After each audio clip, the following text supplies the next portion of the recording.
The opposition can be bearable. Mr. Speaker, on Friday, while borrowing costs hit levels not seen since Labour was last in government. Keir Starmer, leader of the UK's Labour Party, has been at the centre of countless controversies, strategic moves and unexpected developments. But what unfolded recently has left political observers and the public in shock. Starmer, a figure known for his calculated demeanour, seems to be on the verge of losing his grip with insiders from his party, exposing shocking secrets about Labour's internal operations and master plans. If you enjoy a deep dive into the unfolding political drama or find it insightful, then we urge you to watch this one till the end, as it is going to reveal earth-shattering details you can't imagine. This political earthquake began when several Labour MPs unexpectedly announced their resignation. While defections or resignations aren't new to politics, the way these MPs chose to go about it was anything but ordinary. Demanding answers for his failure to uphold the commitments outlined in his election manifesto. Watch this clip to see it unfold. Thank you very much, Mr. Speaker. In the general election campaign, Labour leadership promised that if we won, we would step in and save the Grangemouth refinery, retain those jobs and invest in its future. 6 months later, this hasn't happened yet. If the refinery closes, then thousands of jobs will be lost and Scotland's national security will become massively weaker. Now that we are in power, these politicians, some of the long-term Labour Party members, didn't just walk away quietly. Instead, they went out with a bang, accusing Starmer of masterminding plans that could reshape the political landscape of the UK in ways many voters might find unsettling. The accusations made by these MPs range from backroom deals to policy manipulations designed to secure power at any cost. They claim that Starmer, behind closed doors, has been orchestrating a strategy that prioritises optics over substance, from highly publicised stunts to selective promises tailored to swing voters. The allegations suggest that Starmer's Labour Party has been focusing more on short-term gains than long-term change. One MP, who chose to remain anonymous initially but later revealed their identity in a fiery speech, accused Starmer of betraying the very values the Labour Party was built upon. There was no plan at all to support the workers at Grangemouth. Within weeks, and importantly, we announced a £100 million deal for a growth deal, and we're jointly funding Project Willow to find a viable long-term future. It is a really serious point. I take it very seriously, and we'll do everything we can to make sure that viable long-term future is there for the workers, for their communities, and all that rely on it. They allege that under Starmer's leadership, the party has strayed from its traditional roots, opting instead for a centrist approach that alienates core supporters while trying to woo moderate conservatives.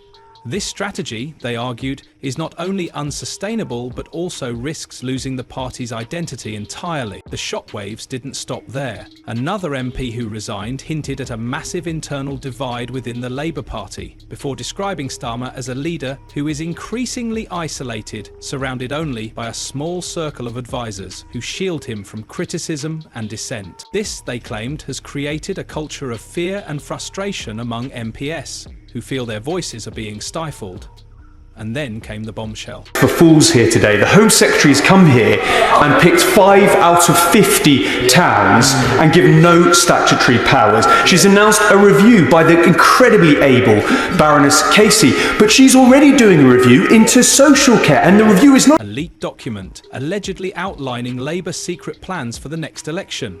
These documents, if authentic, suggest a level of manipulation that could shake public trust in the party. Among the claims are strategies to exploit divisions within the Conservative Party, targeted misinformation campaigns to discredit rivals, and even the potential sidelining of MPs who don't align with Starmer's vision for the public. This is a rare glimpse into the inner workings of a political party. But for Starmer, it's a nightmare unfolding in real time. The Labour leader has found himself in the unenviable position of defending his leadership while simultaneously trying to keep his party from imploding. In response to these dramatic events, Starmer has tried to maintain a calm and composed exterior. He has denied all allegations, calling them baseless and desperate attempts to undermine Labour's progress. However, his denials haven't stopped the media and public from speculating about what's going on within the party. His critics have pointed out that these developments couldn't have come at a worse time for Starmer, with a general election looming. Labour was supposed to be focusing on presenting itself as a united and competent alternative to the Conservatives. Instead, the party is now dealing with the fallout of internal chaos, a narrative that could severely damage its chances at the polls. However, supporters of Starmer have rallied to his defence. They argue that the resignations and accusations are nothing more than a coordinated attack by those who oppose his leadership. Benches on her side get it. Why doesn't the Home Secretary swallow her pride and do a national inquiry? When there are more than 500 recommendations from inquiries that are just sitting there with dust gathering on them, what we have to do is make sure that we actually get action, including the audit that we need from Baroness Casey, who will... According to them, these are disgruntled MPs who failed to adapt to the party's new direction and are now lashing out in frustration. But even if Starmer manages to weather this storm, the long-term implications for Labour are significant. Trust is a fragile thing in politics, and once it's broken, it's incredibly hard to rebuild. The public's perception of Labour as a party in turmoil could linger, affecting voter confidence and potentially tipping the scales in favour of the opposition, including the Conservative Party, which is also dealing with its internal wranglings and scandals. Frankly, the current political landscape is one of uncertainty and volatility in the UK.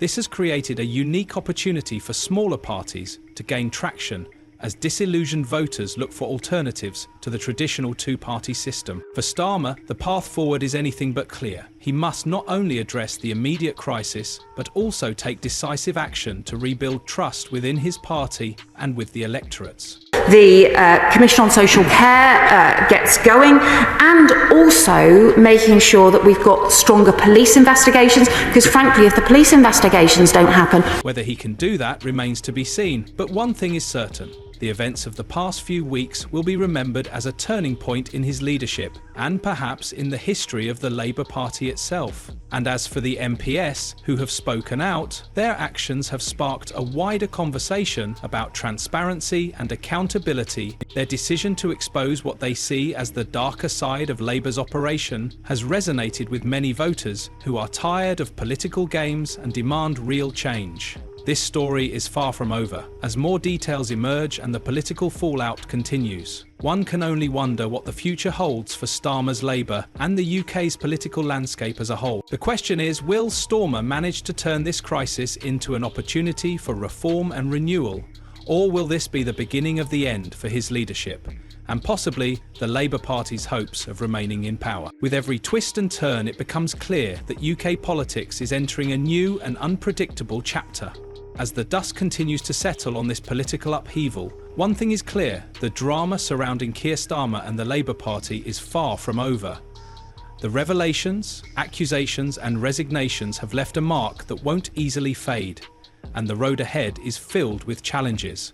Today, it's likely two young politicians will infest the UK parliamentary process with danger. However, only time will tell. But one thing is certain: this is a political storm that will keep the nation watching, waiting and speculating about what comes next. Keir Starmer's journey as the leader of the Labour Party has been anything but smooth. Once seen as a pragmatic, calm and strategic leader, capable of steering Labour back into power after years of turmoil, he now finds himself at a critical juncture where his leadership is under intense scrutiny. Starmer rose to prominence with his sharp intellect and legal acumen, having served as the Director of Public Prosecutions, DPP, where he earned a reputation for being meticulous and fair. However, translating those skills into political leadership has proven to be a daunting task for him. As more Labour MPs speak up against his leadership style, Starmer is in danger of having a very short stint as Prime Minister of the UK. Interestingly, he isn't getting much sympathy from the public, especially with most Britons weary of his policies which have become unpopular in recent months. One of the biggest criticisms has been on immigration. His critics argue that Starmer is more interested in making life more comfortable for those entering the country than those living in the country. This perceived neglect of the British public has caused a further disconnect between him and the electorates. The fallout of this has caused his approval ratings to be lower than those of Margaret Thatcher at her lowest point, or Tony Blair during his decline, even though Starmer has spent only 6 months in office as Prime Minister. Do you think more Labour MPs will resign and leave the party in the future? Let us know your thoughts in the comments section below. Thanks for watching and see you in the next video.